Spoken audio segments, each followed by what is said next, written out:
What's up, fellas? As you know, I'm preparing to travel to Miami tomorrow to work with a couple of clients in Miami Beach. And I'm looking forward to it. I might do a couple of videos for my $20 and up Patreon subscribers while I'm there. I'll keep you posted. I'm not going to guarantee it, but there's a good chance I might do some spontaneous videos while I'm in because I'm going to be there about 4 days. From Friday until early Tuesday morning. So, yeah, I'm looking forward to being down there, even though I heard the weather is going to be horrible down there. I want to talk to you about 2 or 3 things real briefly. I know a lot of people said they like my real brief videos that are like 15 minutes or less. So I'm going to try not to let this go over 15 minutes. Number one, you know I got all love for my Patreon subscribers and my email consultation clients, my Skype and telephone consultation clients, and my one-on-one face-to-face coaching session clients. But here's the thing. You got to take action, man. You got to take action. You can't just keep listening to my books over and over and over again, which I do appreciate. I mean, I think all of my books are worth reading multiple times, or my audiobooks are worth listening to multiple times. So I appreciate that you have decided to many times read my ebooks or paperbacks, 5, 10, 15 times, or listen to my audiobooks 5, 10, 15 times. But it's not going to help you if you're not going out there and taking action. You got to take action. See, that's the benefit of my Skype and telephone consultations, is for you to say, go out and approach 3 women, 5 women, 7 women, 9 or 10 women. And then when you run into snags with those women that you approached, or you had some kind of conversational bumps in the road, you can contact me and say, hey, Alan, last week I approached 5 women and 2 of the approaches went fairly well, but the other 3, I kind of ran into a couple of snags. Like this one woman had one reaction I wasn't prepared for, or this one woman asked me a question that I had a hard time answering. And then I can walk you through that and help you navigate through that. But if you're just sitting at home in your apartment, a house, or wherever, a dormitory room, wherever, every single day of every single week of every single month, I mean, the only thing I can continue to do with you is continue to just further explain and or clarify the information that's in my books. But that's not really going to help you to the highest degree. You got to go out there and take action.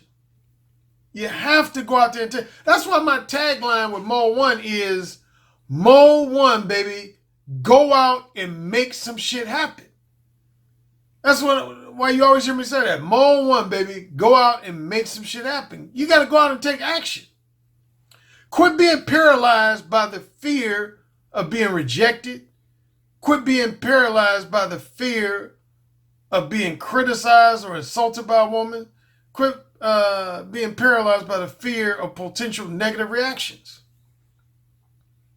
Stop that. I know it's easier said than done. I realize that. I'm not naive. I realize for a lot of you men, because of years and years and years and even decades of faulty, invalid social programming, it's kind of fucked your head up. And so I'm trying to detox all the invalid beliefs you have, the ineffective attitudes you have, the unwarranted fears you have, the self-destructive and counterproductive egotistical insecurities you have. I'm trying to detox your social programming, man. Got to take action. Got to take action. Number 2, quit worrying about how a woman is going to react and respond to every fucking thing you say. I've been dealing with that in the last couple of weeks with a lot of my consultation clients. Well, Alan, I wanted to say XYZ, but I kept thinking that the woman might say this, and the woman might react this way, and the woman might respond this way. Who gives a fuck? Who gives a fuck?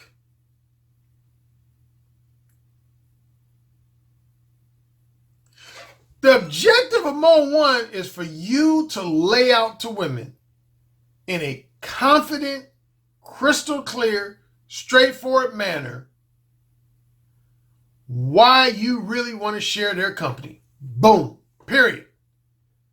That's a simple, very simple objective of Mode 1, more than anything else, is when you, shortly after you initiate a conversation with a woman, is to lay out to her in a very confident, crystal clear, straightforwardly honest manner why you really want to share their company.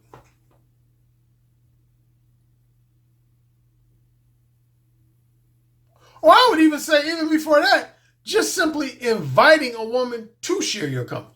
Like even, I think I mentioned this before, even the celebrity Morgan Freeman talked about that one time on, he was being interviewed by this British talk show host named Piers Morgan. And Piers Morgan said, Morgan Freeman, I heard you were a ladies' man. And Morgan Freeman, he modestly brushed it off. And Piers Morgan's like, no, really, I heard from a lot of women that you're like a top-notch ladies' man. He said, do you have any advice for the men who are watching? At first he said, no, not really. And Piers kept bugging him. He's like, oh, just give us like 1 or 2 tips. And that's what Morgan Freeman said. And it was, to me, it was representative of Mode 1. He said, my simple approach to women is this. If I see a woman I'm attracted to, I will approach her. I will initiate a conversation with her. I will let her know that I find her attractive. And I will let it be known that I would love to share her company sometime soon. And then he said, at that point, I leave a woman alone. He said, I don't say anything else after that. He said, I let women come to me. That was his main thing. He said, that was his biggest point. He said, don't chase women. He said, the biggest mistake he feels like a lot of men make is that they chase women. He said, don't chase women. He basically, in so many words, said, just let women know that you have a desire to share their company because you're attracted to them. And then after that, he said, the ball's in their court. After that, let them come to you. That's generally what I do. I don't run behind women. I don't chase women. Once I know that I've verbally communicated to a woman that I find her attractive and sexy and that I want to share her company at some point in the near future, once I know for a fact I've communicated those things, I leave a woman the fuck alone. I'm not going to text her 10 times after that. I'm not going to call her 5 to 10 times after that. I've already made my interest clear. It's her turn now, like a chess match. You move a piece and then your opponent moves a piece. Because I had just the last 2 weeks, I've had at least 3 clients that were telling me about interactions they had with women. And one of the biggest mistakes they made was they was running behind women. And what I mean by running behind women, they was like texting them multiple times per day and per week. Call them on the phone multiple times per day, per week, per month. Quit doing that shit. Why are you doing that? Why are you doing that? Once you confidently and straightforwardly let a woman know that you want to hook up with her, primarily for sex, if not exclusively for sex, once you've made that clear, you've done your job. You've done your job. Don't try to get women to respond to you on your timetable. That would be my biggest message about this. Don't impatiently or desperately try to force women to respond to you on your timetable. Let women respond to you on their timetable. For example, you know some of my stories. I can name times when I was one with a woman, say, in mid-January, and I might not hear from that woman for the next 2, 3, 4, 5 weeks. And then all of a sudden when I do hear from her, she's damn near begging me to fuck her. I've had that happen multiple times. So quit trying, don't ever present yourself as impatient, over anxious, or desperate for a woman's companionship. I've told you guys that multiple times. Don't ever do that. Don't ever give a woman the impression that you are impatient, over anxious, or desperate to share their company. Then what I refer to as your intrigue factor diminishes. It plummets. You always want a woman to be curious and intrigued about you. And I've told you guys, what's the number one thing that makes a woman curious and intrigued about you is when she thinks you got other options other than her. If a woman knows that she's your only option, then she's not going to be intrigued by you. And that's just real talk. She's not going to be intrigued by you.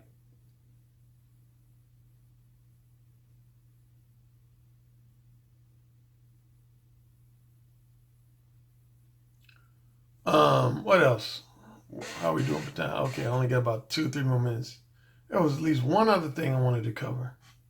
That might be it. Yeah, so to recap, take action would be point number 1. Take action. Quit reanalyzing and overanalyzing my advice. Absorb my knowledge, wisdom, insight, advice, and then apply it by taking action. Taking action.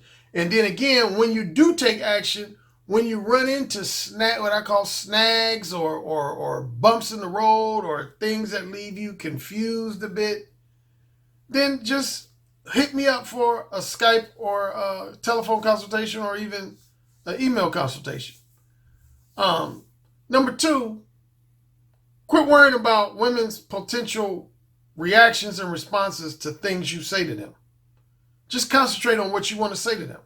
Just concentrate on letting a woman know that you're attracted to them and that you want them to share your company. That you're attracted to them and that you want them to share your company. And to take it a step further, let them know that you want them to share your company and why you want them to share your company. Why, if they give you the opportunity to tell them why, tell them specifically why you want them to share it.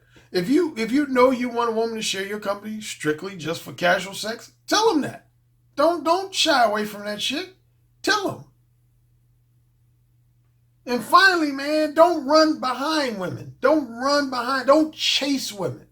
Once you've verbally communicated your desires, interests, and intentions to women in a confident and upfront and straightforwardly honest manner, you've done your job. You've done your job. Give them your contact information, and then just from that point, let them come to you. Let them respond to you on their timetable. All right, fellas, that's it for today's brief podcast. Like I said, I might upload some podcasts while I'm in Miami. Otherwise, I'll be back for a live stream on next Thursday, a week from today. I'll be doing another Patreon exclusive live stream. So join me there. Enjoy your Memorial Day weekend. Take care. Yes, sir. Say it again. Yes, sir. Who's the king? Alan, you're the king. Say it again. Alan, you're the king. You're dominating me. Say it again. Alan, you're dominating me right now. Mode 1. Mode 1. Daddy, can I go, please? You're the king. Say it again. Oh, you're the fucking king. Yes. Yes. Yes. Oh. You're the king, Alan. A.K. of verbal seduction. You know, it's the tone of your voice, how seductive your intonations are, the vibrations that you could just reach out over the phone lines and stroke a woman's breast just by the sound of your voice, how you could make her pussy so wet just by the sound of your voice. That's actually very hot. So you said my show was what? I said your show is powerful. Oh, say it again. Your show is powerful. I bet the king would fuck me really good.